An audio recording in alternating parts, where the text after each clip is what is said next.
मधुपुर के उलमा इम्मा आए तो मुझे बताया ये तालीमी बेदारी कॉन्फ्रेंस है। अब तो हर प्रोग्राम कॉन्फ्रेंस होने लगा। खैर, अच्छी बात है। अब जलसे खत्म हो गए, अब सब कॉन्फ्रेंस होने लगे। चाहे कोई आए चाहे ना आए,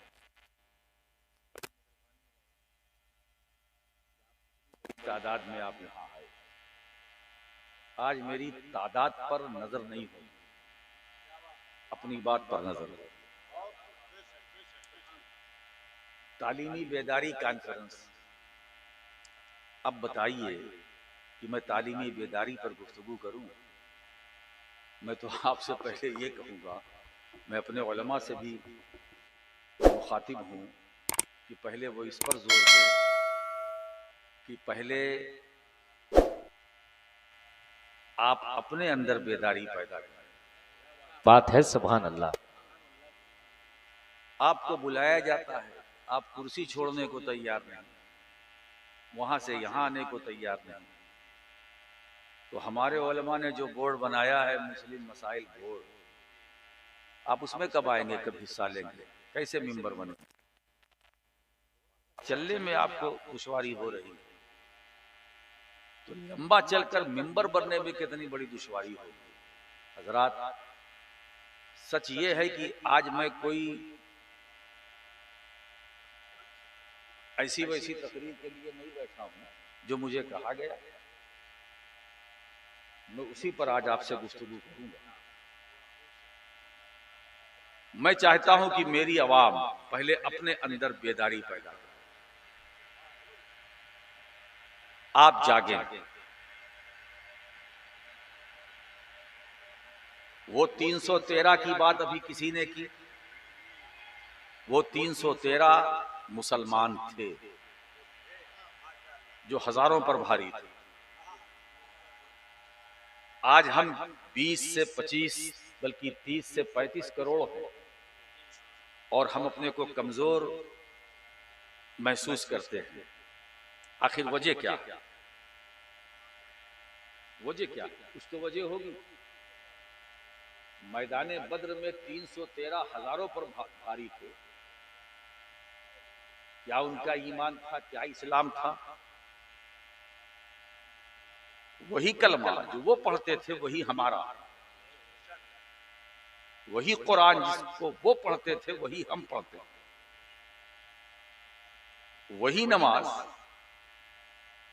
और नमाज का जो तरीका उनका था वही हमारा। ऐसा नहीं कि हमारा कलमा बदल गया, उनका कलमा और था हमारा कलमा और, उनका दुरूद और था हमारा दुरूद और, उनका सलाम और था हमारा सलाम और। ऐसा नहीं। कुरान एक, जो कल था वही आज भी,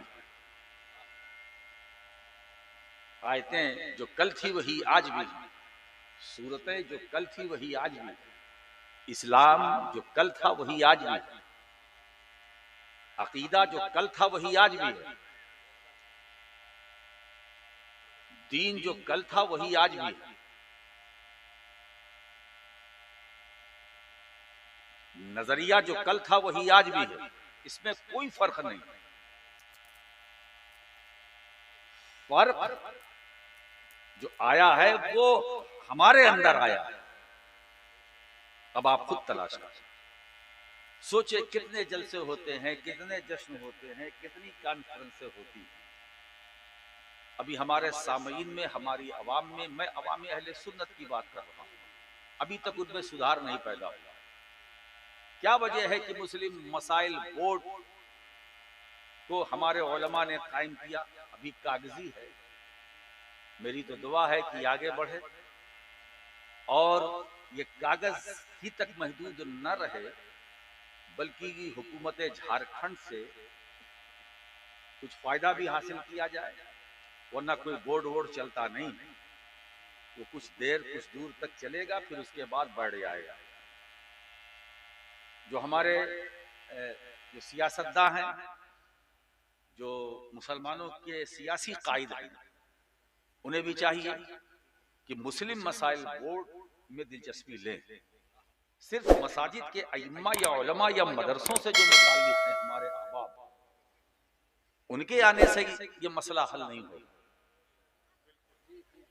जब तक कि हमारे जो सियासी रहनुमा हैं उनकी इसमें मुदाखलत नहीं होगी।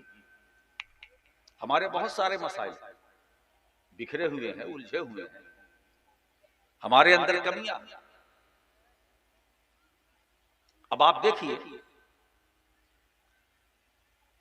पहले का मुसलमान और आज का मुसलमान फर्क क्या है? पहले खशियत इलाही का गलबा था,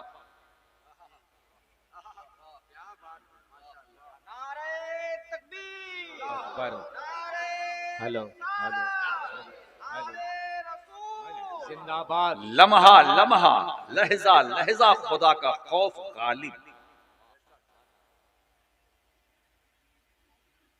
सहाबाए किराम एक लम्हे के लिए, एक लम्हा भी उनकी जिंदगी का ऐसा नहीं गुजरा जिसमें खशियत इलाही से जो खाली हो, खुदा का खौफ।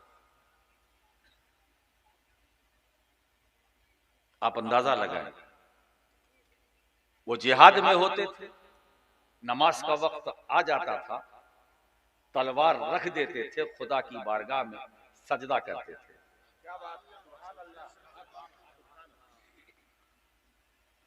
तो नुसरत इलाही ऐसे मुसलमानों के लिए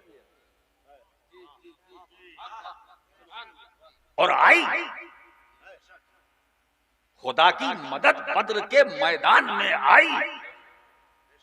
अल्लाह ने 313 को गलबा अता फरमाया, हजारों को।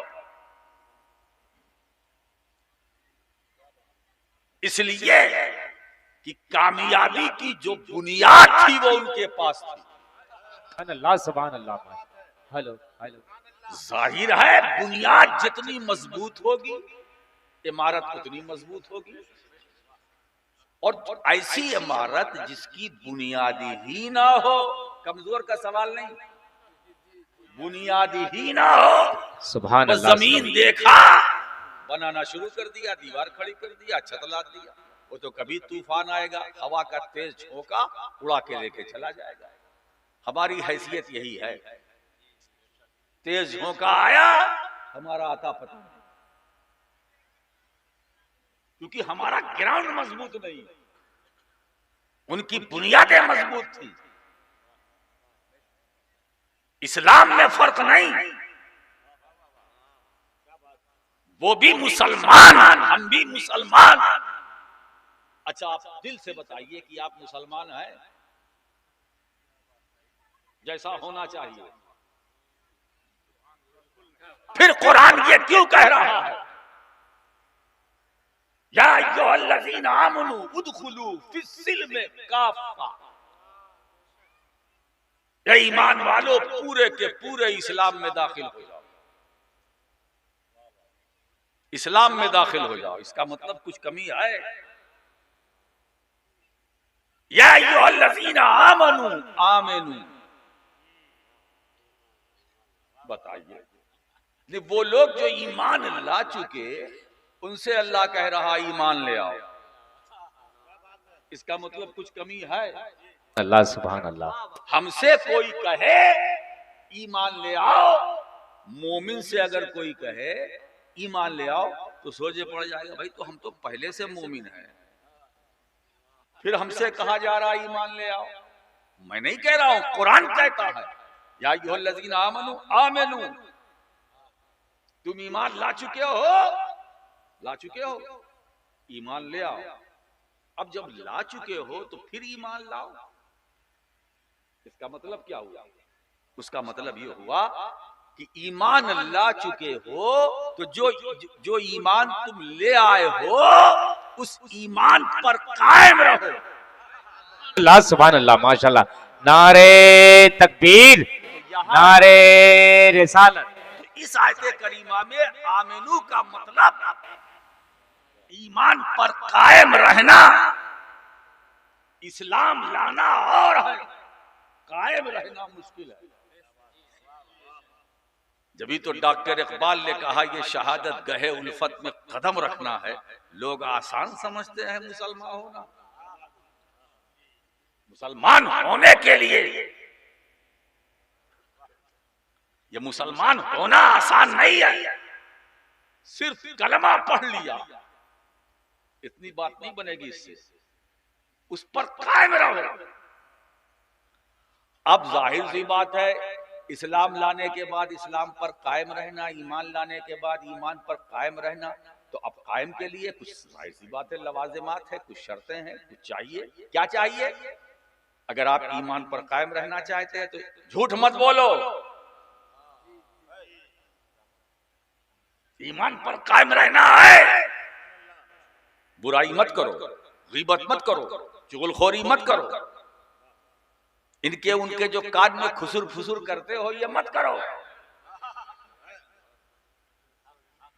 ईमान पर कायम रहने का मतलब ये है, अल्लाह ने जो कहा वो करो, जिससे रोका रुको। ईमान पर कायम रहने का मतलब ये है, हलाल को हलाल समझो, हराम को हराम समझो। ईमान पर कायम रहने का मतलब ये है, किसी अजनबिया पर बुरी नजर न डालो। ईमान पर कायम रहने का मतलब ये है, नेक बनो, एक बनो। ईमान पर कायम रहने का मतलब ये है कि दिलों से नफरतों को निकालो। ईमान पर कायम रहने का मतलब ये है, दिलों से हसद, बुग़्ज़, इनाद जो भरा हुआ है, ये जो गलाज़तें हैं, दिलों से निकालो। ईमान पर कायम रहने का मतलब ये है कि जबान से हक बोलो, कानों से हक सुनो, दिमाग से हक सोचो, हाथों से हक अदा करो, पांव का सही इस्तेमाल करो। ईमान पर कायम रहने का मतलब यह है कि पैगंबर इस्लाम के उसवे हसना पर अमल करो। ईमान पर कायम रहने का मतलब यह है कि जो इस्लामी वातावरण बनाओ, इस्लामी वातावरण बनाओ।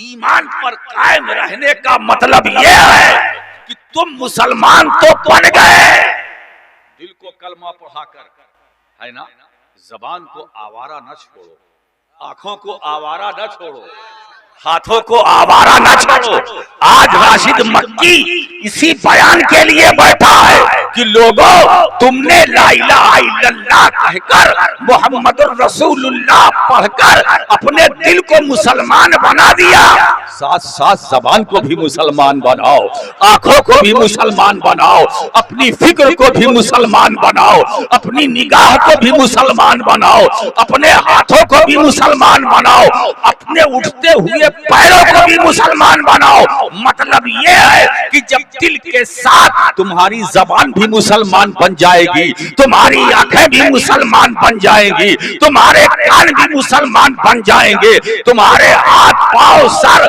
ये जाहिरी बदन का हिस्सा जब ये सब मुसलमान बन जाएंगे तो तुम मधुपुर की सड़क पर चलोगे तो दूसरी कौमें पुकार कर कहेगी मुसलमान आ रहा है, मुसलमान है। नारे तकबीर, नारे रिसालत, हुजूर सैयद राशिद मक्की मियां कचौचा शरीफ, नारे तकबीर, नारे रिसालत। एक बात अर्ज करो, मेरे सरकार ने और क्लियर कर दिया, अल मुस्लिमो मन सलिमल मुस्लिमून मिन लिसानिही व यदिही। मुसलमान वो है, मुसलमान सब नहीं, मुसलमान वो है जो अपने हाथ से, अपनी जबान से मुसलमानों की हिफाजत करे। अब अगर आप अपने हाथ से अपने भाई की हिफाजत करते हैं तो मुसलमान, अगर अपनी जबान से मुसलमानों की हिफाजत करते हैं तब मुसलमान है। बोलो, क्या ऐसा आप करते हैं? आज मैं जो जगाने बैठा हूं आपको, पहले आप बेदार हो, इसलिए तालीमी बेदारी पैदा करने के लिए कौम को बेदार करने की जरूरत है। हमारी कौम तो सो रही है, ख्वाब गफलत में है मौलाना। कोई असर ही नहीं है। कब जागोगे? सोने वालों जागो जागो। मुहद्दिस आज़म मेरे दादा रहमतुल्लाह अलैह फरमाते हैं, सोने वालों जागो जागो, इस नींद की दुनिया से भागो।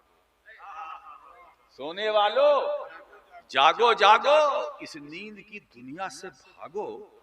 जो कौम की सोती रहती है, तकदीर भी उसकी सोती है। तुम जागो, तुम्हारी तकदीर जगेगी। तकदीर को जगाने के लिए या तकदीर को जगमगाने के लिए बेदार रहना जरूरी है। कल का मुसलमान बेदार था, आज का मुसलमान सो रहा है। करोड़ों हैं हम, मगर किसी काम के नहीं। सिर्फ हमारा वजूद नारों की हदों तक है। जलसा खत्म, लोग अपने अपने घर सो गए। रात भर जलसा रहा, कॉन्फ्रेंस रही, ये आ रहे हैं, वो आ रहे हैं, लंबे लंबे अलकाब। कभी कभी तो ऐसा लगता है कि या अल्लाह, जिसका ये हमारे नाज़िम जलसा या नाज़िम कॉन्फ्रेंस जिसका तारुफ कराते हैं, कभी कभी ऐसा महसूस होने लगता है ये जमीन की मखलूक नहीं है, ये आसमान से आ रहा है। या रहे माहिर लिसान साहिरुल बयान। अब अगर नाम है उस्मान तो उसमें लगा देंगे असबाबे मनासर अलिफ नून जायद ता, मौलाना उस्मान फाजिले जमीन व आसमान। क्या बात है साहब, हम इसी नारे में रहे। मैं मुबारकबाद देता हूं अपने उलमा को कि मुस्लिम मसाइल बोर्ड की इन्होंने बिगिनिंग कर दी। अच्छी बात, अच्छी फिक्र है, अच्छी सोच है। भाई ऐसा है, कतरा कतरा दरिया होता है ना। आज हमने बुनियाद रखी है, हमने बीज लगाया, आज के जलसे में ये बीज लगाया गया। अब ये पौधा होगा, बड़े दरख्त होगा, तो इसमें फल आएंगे, फूल आएंगे, धीरे धीरे होगा ना, एक बारगी तो नहीं होगा। मेरा काम है कि मैं चाहता हूं कि जो आप ख्वाब गफलत में हैं, जो सो रहे हैं, आप जागिए। आप कमाते हैं, ठीक है, कमाइए, कम खाइए, मगर अपने बच्चों को अच्छी तरह पढ़ाइए। अपना पेट काट कर अपने बच्चों को अच्छी तालीम दिलाओ, है ना। अच्छा, एक बात हमारे वहां एक गलत सोच आ गई। जो बच्चा, अगर दो बेटे हैं एक बाप, तो जो बच्चा थोड़ा सा इंटेलिजेंट होता है, ज़हीन, उसको स्कूल में भेजते हैं, कॉलेज में भेजते हैं ना, यूनिवर्सिटी में भेजते हैं, उसके लिए हजारों लाखों खर्च करते हैं, तैयार हैं। और जो थोड़ा सा हल्का होता है, कहते हैं इसको मदरसे में डाल दो, हाफिजी बना दो। क्या सोच है, कितनी गलत फिक्र है। जो जीनियस बच्चे हैं उनको दारुल उलूम में भेजना चाहिए। इसी कमी ने आज हमको इल्मी मैदान में पीछे छोड़ दिया। हम अपनों ही में उलझे हैं, हम अपनों ही में उलझे हुए हैं, और इसी उलझन में हम रात दिन हैं। अमेरिका में क्या हो रहा है, रशिया में क्या हो रहा है, जापान में क्या हो रहा है, चाइना में क्या हो रहा है, इस्लाम के खिलाफ महाजाराई कैसे कैसी साजिशें, कैसे कैसे जाल बुने जा रहे हैं, हमको खबर नहीं ना, हमें खबर नहीं। हम तो मशरफ के पर्व के नाम पर लड़ाई लड़ रहे हैं। हम तो मशरफी ज़ो में तासुब में के शिकार हैं। हम इस उलझन में आए, हमारा ताल्लुक वहां से है, हमारा ताल्लुक वहां से है, हमारा ताल्लुक वहां से है। अरे बाबा, कितनी गलत फिक्र है। हमारा ताल्लुक वहां से है, हमारा ताल्लुक, हम रिजवी है, हम अशरफी है, हम बरकाती है, नूरी है। अरे बाबा, आप कुछ भी है, सुन्नी तो हैं। क्या बात है, सुभान अल्लाह, माशाल्लाह। नारे तकबीर, नारे रिसालत, तालीमे बेदारी कॉन्फ्रेंस। इसीलिए तालीमी बेदारी पैदा करने से पहले हमें अपना मिजाज बदलना होगा, हमें अपने अंदर यूनिटी पैदा करनी होगी, इत्तेहाद पैदा करना होगा, हमें मसावात का दर्स देना होगा, सब बराबर, ऊंच नीच इस्लाम में इसका कोई कंसेप्ट नहीं है, छोटा बड़ा इस्लाम में इसका कोई तसव्वुर नहीं है। इस्लाम वो तो कहता है कि फजीलत अगर है तो तकवे की बुनियाद पर, ठीक है, नसब की बुनियाद पर भी फजीलत है, वो कौन इसका इनकार करता है, कौन मुनकिर है, लेकिन हमें अपना तरीक़े कार बदलना पड़ेगा। हम तो मशरबी तासुब में मुब्तला हैं, है ना, वहां से आएंगे तो हम आएंगे, वहां से आएंगे हम नहीं आएंगे, क्योंकि मेरा ताल्लुक वहां से है, मेरा ताल्लुक यहाँ से है। मैंने यहाँ वहां वालों से पूछा, अरे बाबा इंसाफ करो, तुम कहते हो मेरा ताल्लुक यहाँ से है, मेरा ताल्लुक वहां से है, यहाँ और वहां वालों से पूछो कि तुम्हारा ताल्लुक कहाँ से है। हमारा ताल्लुक यहाँ से, हमारा ताल्लुक वहां से है। अरे बाबा यहाँ वहां, तो यहाँ वहां वालों से तुम पूछो कि तुम्हारा ताल्लुक कहाँ से है। अब पूछ लो, यहाँ वालों से पूछो, वहां वालों से पूछो, हुजूर आपका ताल्लुक, हमारा ताल्लुक तो यहाँ से है, आपका ताल्लुक, बोले मदीने से है। वहां वाले से पूछो तुम्हारा ताल्लुक, बोले मदीने से है। तो बाबा मंजिल तो सबकी एक है, मंजिल सबकी एक, मुद्दुआ एक, मतलूब एक। अब अगर रास्ते अलग अलग हैं तो कोई बात नहीं, जिस रास्ते से भी जाओगे वो रास्ता वास्ता तो बनेगा, मंजिल नहीं बनेगी। रास्ता वास्ता तो बनेगा, मंजिल नहीं बनेगी। एक बात बताऊं, जितने यहाँ वहां वाले हैं सबका काम ये है बगदाद पहुंचा देना, नारे तकबीर, नारे पहुंचा देना। और अब्दुल कादिर जीलानी गौसे आजम का काम है करबला के हुसैन तक पहुंचा देना। हुसैन का काम ये है नजफ अशरफ अली मुर्तजा तक पहुंचा देना। अली मुर्तजा का काम ये है मदीने में मुस्तफा तक पहुंचा देना। और मेरे सरकार का काम ये है कि अपने बंदों को, गुलामों तक खुदा को पहुंचा। अब मैं समझता हूं कि इस तमहीद के बाद अब यहां से हूं वहां से हूं ये सिलसिला जरूर बंद होगा, है ना। पहले इसको खत्म करो, फिर तालीमी बेदार और मुस्लिम मसाइल बोर्ड की बात करो। मुस्लिम मसाइल बोर्ड, अरे मुस्लिम मसाइल बोर्ड, मुस्लिम मसाइल में तो सब आ गए ना, आप तो अपने उलझे हुए हैं। तो उलझन में रहकर किसी बोर्ड की तश्कील देना, ये मैं समझता हूं कि ये कबल वक्त है, कबल वक्त है। अल्लाह ताला इसमें तरक्की अता फरमाए, दवाम अता फरमाए, इस्तिकामत अता फरमाए। मैं इस तहरीक का दिल की गहराइयों से मैं इसे मुबारकबाद पेश करता हूं। और ये तहरीक दूर तक चलनी चाहिए, देर तक चलनी चाहिए, मगर मुसलमानों आप अपने अंदर इत्तेहाद इत्तेफाक पैदा करो, है ना। जैसे कल के मुसलमान मुत्तहिद थे, चलते थे तो शाने से शाना मिलाकर, एक दूसरे के, एक का दिल दूसरे का दिल, हर एक का दिल दूसरे से साफ। हमारा ऐसा नहीं, ये दिल अल्लाह ने इसलिए नहीं दिया है कि इसमें नफरत रखो, हसद रखो, बुग़्ज़ रखो, इनाद रखो, नहीं। ये दिल अल्लाह ने इसलिए दिया कि इसमें मोहब्बत रखो।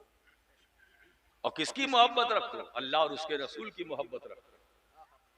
तो हमारी कमियां सब सारा असासा हमारे पास है, सारे हथियार हमारे पास हैं, फिर भी हमें एहसास है कि हम कमजोर हैं। हमें जो कमजोर बना रखा है वो हमारी जो कमजोरी है, हम जो अपने को कमजोर महसूस करते हैं, वो हमारी कमियों में। हम इस्लामी तालीमात से दूर होते जा रहे हैं, हो गए, सरकार की सुन्नत करीमा से दूर हो गए, कुरानी हिदायत से दूर हो गए।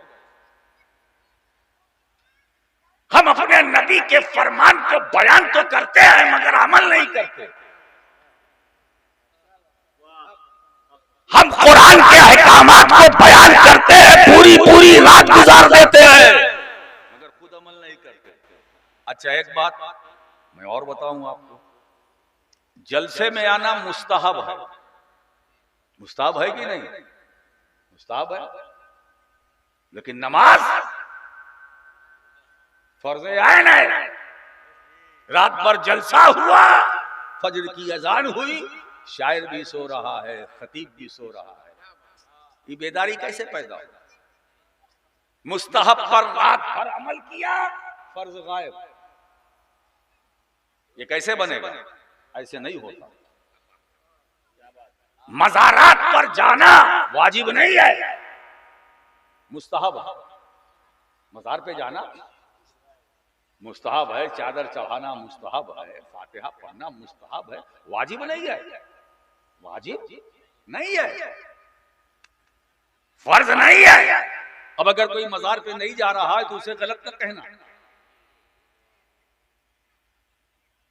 मज़ार पर जाना अहले सुन्नत के मामूलात में से है, मामूलात में से, फर्ज नहीं। लेकिन फज्र फर्ज है, ज़ोहर फर्ज है, असर फर्ज है, मगरिब फर्ज है, इशा फर्ज है। जो वाजिब है उसे करना ही करना, जो फर्ज है उसे करना ही करना। मुस्तहब छूट जाए करो तो अच्छा, न करो गुनाह नहीं। अब आप ये समझे कि हमारी अवाम धूमधाम से जश्न मुस्तहब मनाते हैं, लेकिन जश्न फर्ज की उन्हें तौफीक नहीं,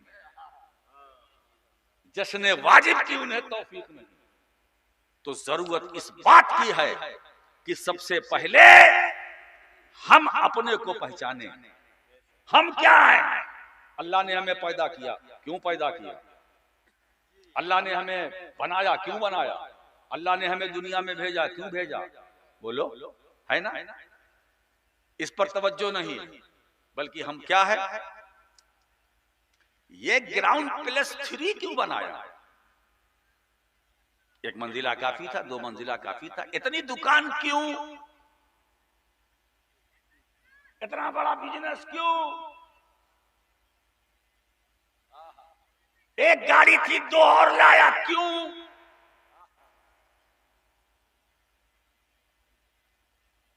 वो बाबा हम चाय पीते हैं, ये काफी पी रहा, तकलीफ हो रही, काफी क्यों?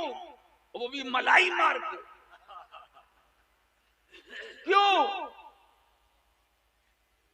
ये हवाई जहाज में सफर कर रहा, भाई अल्लाह ने उसे दिया, कर रहा, क्या तकलीफ है? तू भी कोशिश कर, मेहनत कर, तू भी सफर कर, मगर नहीं, क्यों? अब अगर मैं क्यों को क्यों लेकर बैठ जाऊं तो पूरी रात इसी में चली जाएगी। ये क्यों, वो क्यों, ये जो बल्ब है ना, ये लाइट जो बुझती है, जलती है, बुझती है, कभी रेड कभी ग्रीन, क्यों? माइक से आवाज निकलती है, भाई माइक से आवाज वही निकलेगी ना जो मैं बोलूंगा, मगर ये कि थोड़ा सा माइक का काम है। हाज़िही आलतुल लिरफ़ई सौत, ये आवाज को बुलंद करने का एक आला है, हथियार है। हम जो बोलते हैं उससे बढ़ चढ़ करके आवाज ये माइक बाहर निकालता है, क्यों? ये घड़ी हमारी कलाई में क्यों? पिंडली में क्यों नहीं? ये क्यों, वो क्यों? इंसान क्यों में ऐसा उलझा है, क्यों के दलदल से निकलने की कोशिश भी नहीं कर रहा है। ये क्यों, वो क्यों? मैं आज चाहता हूं कि इस तालीमी बेदारी कॉन्फ्रेंस में पूरी बेदारी के साथ आज आपको इसी शब में मैं क्यों के दलदल से निकाल कर जही जाऊंगा, क्यों के दलदल से निकाल के मैं जाऊंगा। ये इंसानों, ये पहाड़ क्यों, दरख्त क्यों, गाछ क्यों, फल क्यों, ये टमाटर क्यों, आलू क्यों, प्याज क्यों, लहसुन क्यों, ये फल अंदर क्यों, ऊपर क्यों, बाहर क्यों? आम तो पेड़ में है मगर तरबूज जमीन पर है, ऐसा क्यों? मैं चाहता हूं कि अब ये क्यों क्यों से निकले। अब आपसे मैं पूछना चाहता हूं कि आपको अल्लाह ने पैदा किया, हम सबको पैदा किया, अब यहां क्यों नहीं पूछते क्यों? अल्लाह ने आपको पैदा किया क्यों? अगर हम पैदा ना होते तो ये कम से कम क्यों इस उलझन में तो ना पड़ते, ये क्यों वो क्यों वो क्यों वो क्यों। अरे मियाँ आप क्यों, आप अपने बारे में बताइए, इतने स्टेज पर बैठे हैं क्यों, ये जितने हमारे सब यहाँ बैठे हैं क्यों क्यों क्यों?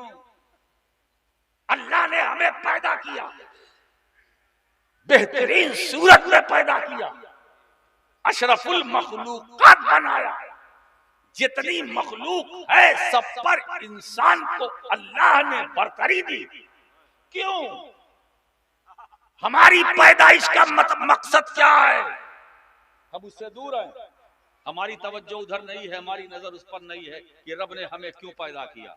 तो उस क्यों का जवाब कुरान यूं दे रहा है, उस क्यों का जवाब कि अल्लाह ने इंसानों तुम्हें क्यों पैदा किया, तुम्हारी तख्लीक का मकसद क्या है, तुम्हारी पैदाइश का मकसद क्या है, क्यों? अगर कोई कहे क्यों तो कुरान कहता है उसका जवाब दो यूं, वमा खलक़तुल जिन्ना वल इंसा इल्ला लियअबुदून। हमने इंसान और जिन्नात को इसलिए पैदा किया है ताकि मेरी इबादत,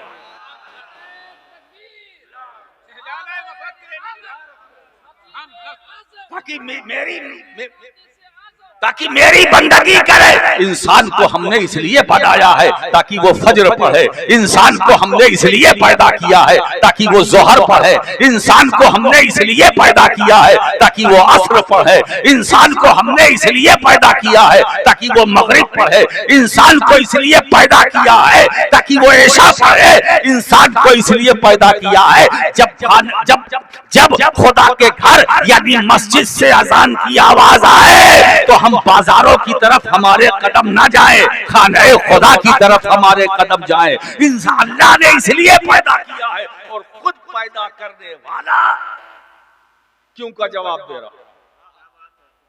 अब दूसरे की बात में क्या करूं? जो खालिक है हमारा, जो हमारा क्रिएटर है, वो कह रहा है हमने तुमको पैदा इसलिए किया है ताकि तुम मेरी इबादत में लगे रहो। रमजान आए तो रोजा रखो, साहिब इस्तेताअत हो तो हज करो, साहिब निसाब हो तो ज़कात दो, बालिग हो तो नमाज पढ़ो, फर्ज आए तुम पर कर्ज आए। This is your duty, duty is beauty. मुझे एक अंग्रेज का कोटेशन याद आ गया, गालिबन उसका नाम मैकाइवर था। वो लिखता है, कहता है I slept and dream that life was beauty but I woke and found that life was duty। जब मैं सो गया तो मैंने सपना देखा कि जीवन किसी सुंदरता वस्तु का नाम है, परंतु जब मैं जागा तो मैंने क्या देखा, जी नहीं, जीवन सुंदरता वस्तु का नाम नहीं है, जीवन एक कर्तव्य है। जिंदगी एक जहदे मुसलसल है, काम करने का नाम है। जिंदगी खूबसूरत चीज का नाम नहीं है, ड्यूटी का नाम है, ब्यूटी का नाम नहीं कि तुम सज धज के चल रहे हो, यही जिंदगी नहीं, जिंदगी नहीं है, वो तो गंदगी है। ये पाउडर वो पाउडर, ये क्रीम वो क्रीम कभी कभी लगा लिया करो वीकली, मगर सुबह शाम संवार के आना। मालूम हुआ कि साहब ये माइक पर क्या आ रहा, दुल्हन बन के आ रहा, ऐसा भी नहीं। तो जिंदगी इसका नाम नहीं है, जिंदगी काम करते रहने का नाम है, जिंदगी अमले परहम का नाम है, जिंदगी जोहदे मुसलसल का नाम है। अगर जिंदगी की परिभाषा देखना तो सिद्दीक़ अकबर की जिंदगी को देखो, अगर जिंदगी के फलसफे को समझना है तो फारूक आजम की जिंदगी को देखो, अगर जिंदगी का राज समझना है तो उस्मान ज़ुन्नुरैन की जिंदगी देखो, अगर जिंदगी का अगर कामयाब जिंदगी का फलसफा देखना है और समझना है तो फतेह खैबर, शाह मर्दा, शेरे यज़दा, कुव्वते परवरदिगार, मौला अली, मौलाए कायनात की जिंदगी देखो। अगर जिंदगी का अल्लाह राज नारे देखना है तो तकबीर। फातिमा ज़हरा की जिंदगी देखो, हसन मुश्तबा की जिंदगी देखो, हुसैन शहीद करबला की जिंदगी देखो। तीर खा रहे हैं, भूखे हैं, तीर खा रहे हैं, प्यासे हैं, जख्म की मार सह रहे हैं, मगर दोस्तों राहे खुदा में गर्दन कटाने का ऐसा जज्बा है, न भूख याद आ रही है, न पानी याद आ रहा है हुसैन को, न अली अकबर की जवानी रोक पा रही है, न अली असगर का बचपना याद आ रहा है, न जनाबे सकीना की हिचकियां याद आ रही है, न मुखद्दरात अहले बैत का उजड़ापन याद आ रहा है। हुसैन तो राहे मौला में जाने के लिए इतना बेअकुल बेकरार है, नाना के दीन बचाने के लिए इतना तैयार है कि अगर नवासे की जिंदगी नाना के दीन पर कुर्बान होकर दीन बच जाए। अल्लाह नारे तकबीर, नारे रिसालत, औलादे रसूल। इससे ज्यादा कामयाब जिंदगी और कामयाब जिंदगी, अगर कामयाब जिंदगी को देखना है तो करबला के इमाम को देखो, कामयाब जिंदगी देखना है तो अहले बैत को देखो, कामयाब जिंदगी देखना है तो कामयाब जिंदगी देखना है। इधर उधर मत तलाश करो, अबू बकर की सदाकत में तलाश करो, उमर की अदालत में तलाश करो, उस्मान की सखावत में तलाश करो, अली की शुजाअत में तलाश करो, हसनैन की इमामत में तलाश करो, फातिमतुज़ ज़हरा की रिदाए ततहीर। कामयाब जिंदगी। हज़रात गिरामी, आज मैं चाहता हूं कि आपको सबसे पहले मैं ये बता दूं, समझा दूं कि आपको अल्लाह ताला ने पैदा क्यों किया। पैदा इसलिए किया है ताकि मेरे करीब आओ, पैदा इसलिए किया है ताकि मेरे बन जाओ। अब जब तुम जिस दिन तुम अपने रब के बन गए, क्या बन गए, है ना? अब मैं कह दूं रब के बन गए, रब के बोलो, जिस दिन आप अपने रब के बन गए, रब के हो, नहीं समझ रहे हो क्या? रब के हो गए, रब तुम्हारा हो जाएगा। अब दुआ के लिए हाथ उठाओगे तो खुदा की मदद आएगी। खुदा की मदद का इंतजार करना बेवकूफी है। जब तक तुम अपने मौला के बनो, पहले रब का बन फिर मान, तेरे उठे हुए हाथ नीचे आने नहीं पाएंगे, रब की मदद आ जाएगी। यही बद्र के मैदान में हुआ, 313 थे, हजारों पर भारी, है ना? तो वो रब के थे। और कुरान क्या कहता है? मन काना लिल्लाह काना अल्लाहु लहू, जो अल्लाह का हो जाता है अल्लाह उसका, जो अल्लाह का हो जाता है अल्लाह उसका हो जाता है। तो इसीलिए इकबाल ने बड़ी प्यारी बात कही कि खुदी को कर बुलंद इतना कि हर तकदीर से पहले खुदा बंदे से खुद पूछे, बता तेरी रजा क्या है। हजरात गिरामी, तो रब की रजा हासिल करने के लिए, रब की खुशनुदी हासिल करने के लिए आज से ये अपने अंदर बेदारी पैदा करो, जागो कि हम किसी भी हालत में नमाज नहीं छोड़ेंगे, किसी भी हालत में हम रोजा नहीं छोड़ेंगे, किसी भी हालत में हम चाहे रात भर के थके हो जगे हो, मगर फजर की नमाज पढ़े बगैर बिस्तर पर लेटेंगे नहीं, जोहर पढ़े बगैर हम अपने घर जाएंगे नहीं, असर पढ़े बगैर हम कोई काम नहीं करेंगे। जब ये सब कर लोगे फिर अल्लाह से मांगोगे तो अल्लाह तो ये फरमाता, मेरे बंदे तूने मेरी ड्यूटी अदा कर ली, और ड्यूटी अदा करने के लिए अब तू हाथ फैला रहा है ना? तो मैं तेरा हाथ नीचे आने नहीं दूंगा, उससे पहले ही मैं तुझे भर दूंगा, माला माल कर दूंगा, तुझे नवाज दूंगा, तुझे इतना अता कर दूंगा कि तू ही नहीं सैराब होगा, तेरे पड़ोस में रहने वाले भी मान।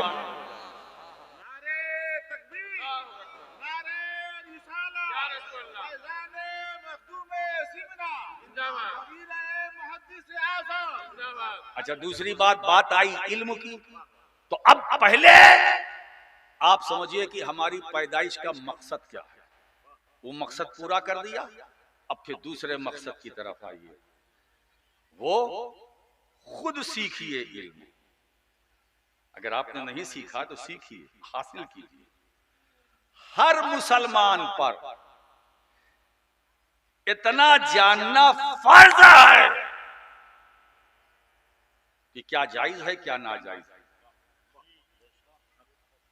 इतना जानना, बहुत ज्यादा नहीं। मैं आज आपको इमाम राजी, इमाम गजाली, काजी अयाज बनाने के लिए नहीं बैठा हूं। क्या जरूरत है, इतना जान लो कि ये हलाल है, ये हराम है, ये जायज है, ये नाजायज है, ये सही है, ये गलत है, ये अच्छा है, ये बुरा है। इतना जान जाओ, इतना फर्ज है। जैसे नमाज पढ़ना फर्ज है, रोजा रखना फर्ज है, वैसे इतना फर्ज है हर मुकल्लफ पर, आकिल बालिग पर, मिन फ़िले ही वो तर्क ही, क्या करना है क्या नहीं करना है, या क्या करना है क्या छोड़ना है, इतना हर मुसलमान, चाहे छोटा हो, बड़ा हो, जवान हो, बूढ़ा हो, सब पर फर्ज है ना। और अगर आपने ऐसा नहीं किया तो मैदान क़यामत के दिन अल्लाह आपसे हिसाब लेगा, है ना। तो अब ये न कहिएगा कि हमारे उलमा ने बताया नहीं। भाई उलमा ने आपको बताने के लिए तो पूरा स्टेज ही संवार रखा है ना। तालीमी बेदारी कॉन्फ्रेंस नाम ही रख दिया है। बड़ी बहुत मुद्दतों के बाद क्या इस तरह की कॉन्फ्रेंस में मेरी शिरकत हो रही है, तालीमी बेदारी। तो हमारे उलमा भी कहेंगे मौला मैंने तो इस उन्वान से कॉन्फ्रेंस रखी, जलसा रखा, मैंने बहुत कुछ कहा, मगर तेरे बंदों ने सुना नहीं, और या सुना तो उस पर अमल नहीं किया। ये तो दामन झाड़ के किनारे हो जाएंगे, फंसेंगे आप। तो मैं चाहता हूं कि कयामत के दिन आप फंसे। इस फसान से मैं आपको निकालने के लिए यहां बैठा हूं। तकरीरें तो बहुत होती रहती है, आज मैं आपको मुसलमान बनाने बैठा हूं। आज मैं ऐसे नहीं बैठा हूं। मेरी तकरीर का आपको सुनना है, हजारों की सुन सकते हैं। अब तो यूट्यूब का जमाना है, मेरा नाम भरिए, बटन दबाइए, मैं आ जाऊंगा। और मेरा मामला तो ऐसा है कि मैं घर घर में, बल्कि घर घर के हर जेब में मैं, चाहे ऊपर का जेब हो चाहे नीचे का जेब हो, खलवत में हम है, जलवत में हम है। मैं कभी कभी सोचता हूँ हम जैसे आदमी, ये जैसे आदमी हर एक के जेब में पहुंच सकते हैं, हर घर में हम पहुंच सकते हैं। ये मशीन का कमाल है, ये साइंस का कमाल है कि राशिद मक्की हर पॉकेट में, राशिद मक्की हर घर में, राशिद मक्की पूरे भारत में, एक ही वक्त में हम अमेरिका भी हमें सुन रहा है, बर्तानिया भी सुन रहा है, रशिया भी सुन रहा है, चाइना भी सुन रहा है, जापान वाले भी सुन रहे हैं, जर्मनी वाले भी सुन रहे हैं। पूरी दुनिया एक ही समय, एक ही टाइम में एक आवाज सुन रहे हैं, मेरी आवाज, मुझे देख रहे हैं। ये तो साइंस का ये कमाल है। इस इंसान की बनाई हुई मशीन में ये ताकत है कि हम एक ही वक्त में पूरी दुनिया में पहुंच सकते हैं। ये इंसानी है ना, ये इंसान की कारीगरी का ये कमाल है, इंसान की बनाई हुई मशीन का ये कमाल है। तो जिसको कुदरत ने बनाया है, जो कुदरती मशीन है ना, तो अब यही से समझ लो हाजिर और नाजिर का मसला भी हल हो गया। मुस्तफा हर जगह हाजिर भी है, नाजिर भी है। अरे जब उम्मती एक समय में पूरी दुनिया में पहुंच सकता है तो मदीने वाला आका वो हर पूरी दुनिया के हर मर्दे मोमिन की कब्रों में एक ही वक्त में क्यों? नारे तकबीर, नारे रिसालत, औलादे रसूल। जब इंसान की बनाई हुई मशीन हमें पूरी दुनिया में पहुंचा सकती है तो क्या कुदरत, जिसे खुदा ने बनाया, जिसे खुदा ने संवारा, क्या हर मर्दे मोमिन की कब्र में मुस्तफा नहीं आ सकते? आते हैं। ये अलग बात है, हम देखते नहीं। हमारा देखना न देखना इस बात की दलील नहीं है कि रसूल आते नहीं। हुजूर आते हैं, हुजूर आते हैं, क्योंकि हुजूर तो ईमान वालों की जान से भी ज्यादा करीब है, जान से भी ज्यादा करीब है। अब अगर जान से ज्यादा करीब, हाँ तो हुजूर कहाँ है? फिर वही बात कहाँ कहाँ छेड़ दी आपने।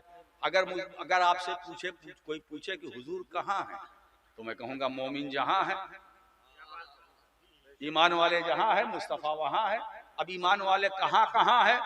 तो कहाँ कहाँ, जहां जहां है, रसूल वहां वहां है।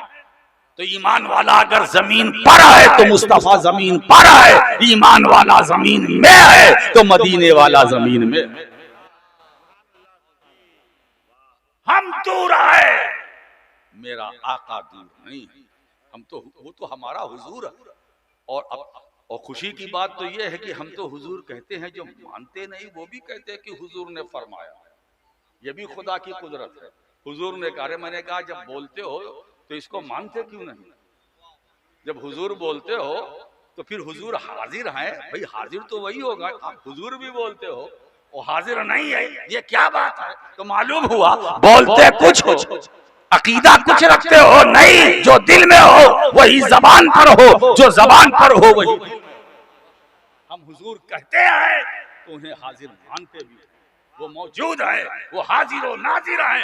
हजराते गिरामी, इसीलिए मैं कहता हूँ कि मुहद्दिस आजम का 2 मिसरा यहाँ से आप लेकर के जाओ कि सोने वालों जागो जागो, इस नींद की दुनिया से भागो। जो कौम की सोती रहती है, तकदीर भी उसकी सोती है।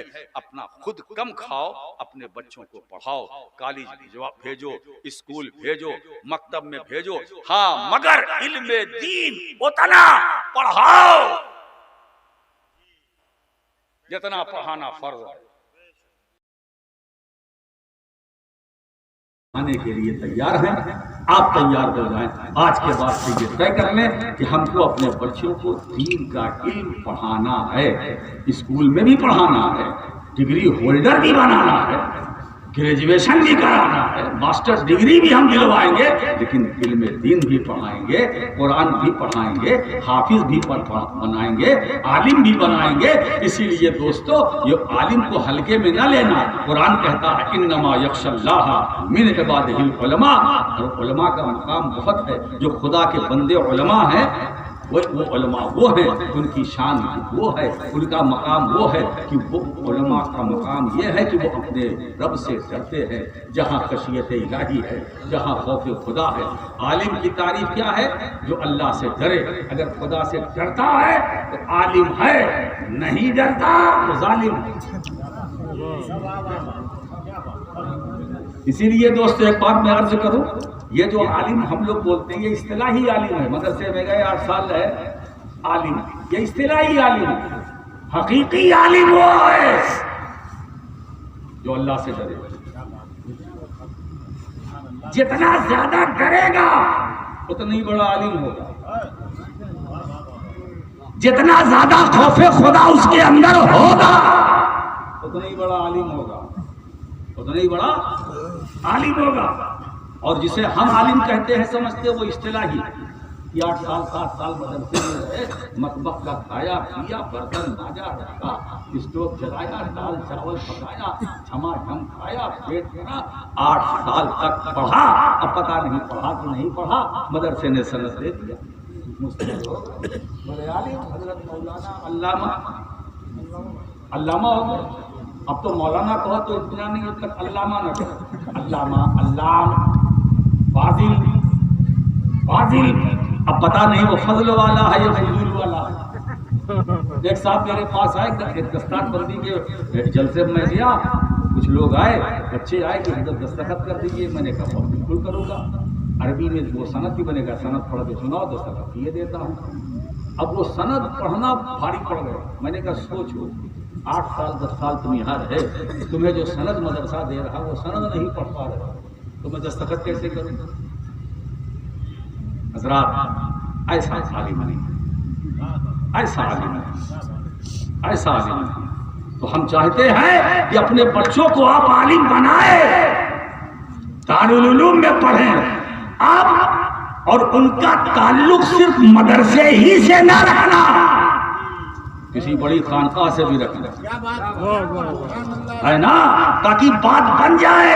मौलाना रूमी को भी जरूरत पड़ी मौलाना रूमी को भी जरूरत पड़ी जब तक खानकाह से वाबिस्ता न थे, मौलवी थे, जब तक किसी वली की गुलामी का पट्टा मौलाना रूम की गर्दन में न आया तब तक मौलवी थे।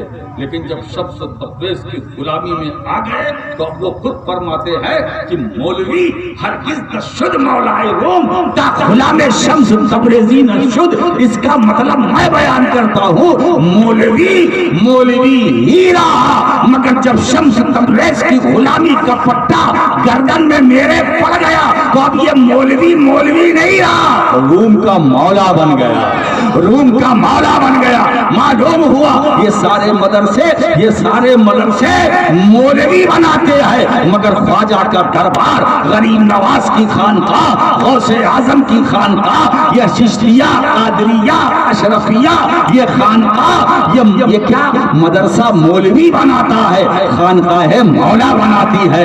मदरसा पढ़ाता है, खानकाह पिलाती है। तो अगर पढ़ना है तो दारुल उलूम में जाओ, और अगर पीना है तो मखदूम अशरफ की बारगाह नवाज के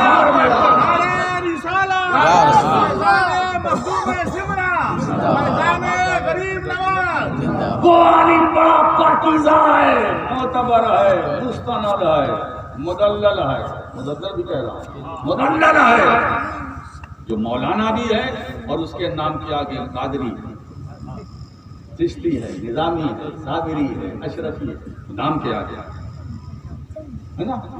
ये निस्बतें ऐसी है ना तुम्हें गुमनाम नहीं होने देंगे। जहां तुम्हें सहारा देने वाला कोई न होगा।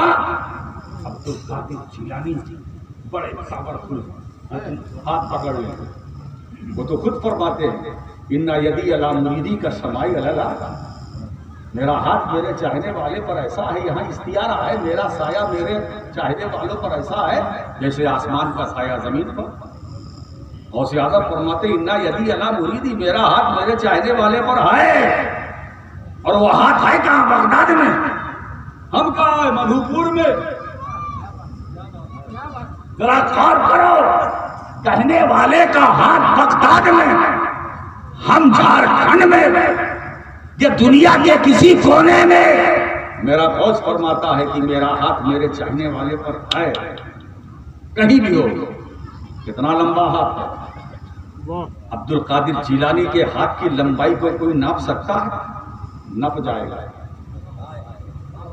नप जाएगा, मगर गौसे आजम के हाथ की लंबाई को नाप नहीं सकता, नहीं कर सकता ना। गौस पाक फरमाते मेरा हाथ मेरे चाहने वाले पर है, कहीं भी, जमीन पर हो या अपनी कब्र में हो। कब्र में भी अगर मुझे मेरा चाहने वाला याद करेगा तो मैं कब्र में पहुंच जाऊंगा। क्या हाथ है अब्दुल कादिर जिलानी का, है ना? है उम्मती, कश्फ व करामत वाले, अजमतों वाले, मानो मर्यादा वाले,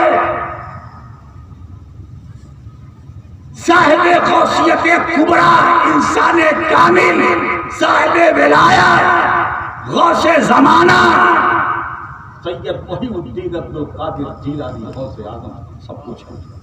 सारी रात अगर गौसे पाक की फजीलत पर बोलूं कम कम, आखिर में ये कहना पड़ता गौसे आजम क्या है मुझे नहीं मालूम। ये तो थोड़ी ये खिताबत है, ये खतीब की खिताबत है। गौसे आजम क्या है मुझे नहीं मालूम। है उम्मती, जैसे हम उम्मती वैसे वो उम्मती, हम उम्मती वो उम्मती। एक उम्मती को नहीं समझ सकता, एक उम्मती को नहीं समझ सकता, एक उम्मती को ना समझ सकता। अब यही से अकीदा अहले सुन्नत का ले लो, जब एक उम्मती को न पहचान सका, एक उम्मती को नहीं समझ सका, तो एक उम्मती नबी को क्या समझेगा? नबी का मकाम क्या है, नबी की शान क्या है, नबी की रिफ़त क्या है, नबी की उड़ान कितनी है, नबी की पहुंच कितनी है। जब उम्मती को नहीं समझ सका तो उम्मती नबी को क्या समझेगा? मेरे दोस्तों याद रखो, अब्दुल कादिर जिलानी की छत्र छाया में तुम हो, अताए रसूल गरीब नवाज की छत्र छाया में हो, मखदूम अशरफ जहांगीर समनानी के छत्र छाया में तुम हो, सारे भारत के औलिया अल्लाह की छत्र छाया में हो। अब भी आप कहें मैं कमजोर हूं? नहीं, मैं चाहता हूं कि आज आप बिल्कुल वाकई मुसलमान बन करके यहाँ से जाए। ये शहादत गहे उल्फत में कदम रखना है। लोग आसान समझते हैं मुसलमान, क्या हलाल है क्या हराम है, क्या जायज़ है क्या नाजायज़ है, इतना आप जानिए। अब इतना बताने के लिए ये जो मुस्लिम मसाइल बोर्ड है और ये जो तालीमी बेदारी कॉन्फ्रेंस के जो जिम्मेदार हैं उलमाए किराम, इनके पास आइए कि हजरत आपने तो हमें बुलाया, हम आपकी आवाज़ पर आए, अब हमें बताइए हमें क्या करना है, हलाल क्या है, हराम क्या है, जायज़ कौन कौन है, नाजायज़ कौन कौन है। तो हमारे मौलाना साहब ये कहेंगे कि देखो जुआ मत खेलना, जुआ खेलना हराम है, शराब न पीना, शराब पीना हराम है, ज़िना न करना, ज़िना करना हराम है, गीबत न करना, गीबत करना हराम है, झूठ न बोलना, झूठ बोलना हराम है। और हलाल क्या है, हलाल क्या है? तो जो है ना, जो हराम की मैंने लिस्ट दी है उसका उल्टा हलाल है। खुदा ने जिससे रोका वो नहीं करना, और जिसकी रब ने उसके रसूल ने इजाजत दी वो करो, वो करना। ये हमारे लिए, यही हमारी जिंदगी की कामयाबी है, इसी में हमारे लिए भलाई है। दोस्तों, आलिम का बड़ा मकाम है। सरकार अलैहिस्सलातु वस्सलाम इरशाद फरमाते हैं, फज़लुल आलिम अलल आबिद फज़ली अला जनाब। आलिम की फजीलत आबिद पर ऐसी है, हुजूर फरमाते हैं जैसी मेरी फजीलत तुमसे सबसे कमजोर है उन पर। आलिम का मकाम, मगर कौन आलिम हकीकी? वो नाइबे रसूल, जिसकी दुआ होती है मकबूल, जिसकी दुआ होती है मकबूल। हज़रात गिरामी, तो हम चाहते हैं कि हमारे नौजवान बच्चे ये खुद भी दीन सीखें और दीन सीखकर दूसरों को भी दीन सिखाएं। आप अपने बच्चों को मदरसे में ले आए, दुनियावी तालीम भी दिलाएं, दीनी तालीम भी दिलाएं। जब आप अपने दीन से करीब होंगे तो आपके अंदर इनकलाब पैदा होगा। जब आपके अंदर इनकलाब पैदा होगा, फिर आप माजी के मुसलमानों की तारीख पढ़ेंगे, फिर आपकी ज़िंदगी बदलती जाएगी। आपका दुनिया भी कामयाब होगी, आखिरत भी कामयाब होगी। वो आपकी दुआएं अल्हम्दुलिल्लाह रब्बिल आलमीन। अस्सलामु अलैकुम व रहमतुल्लाहि व बरकातहू। आप हज़रात बैठे रहें, जलसा बैठे रहिए, बैठे रहिए।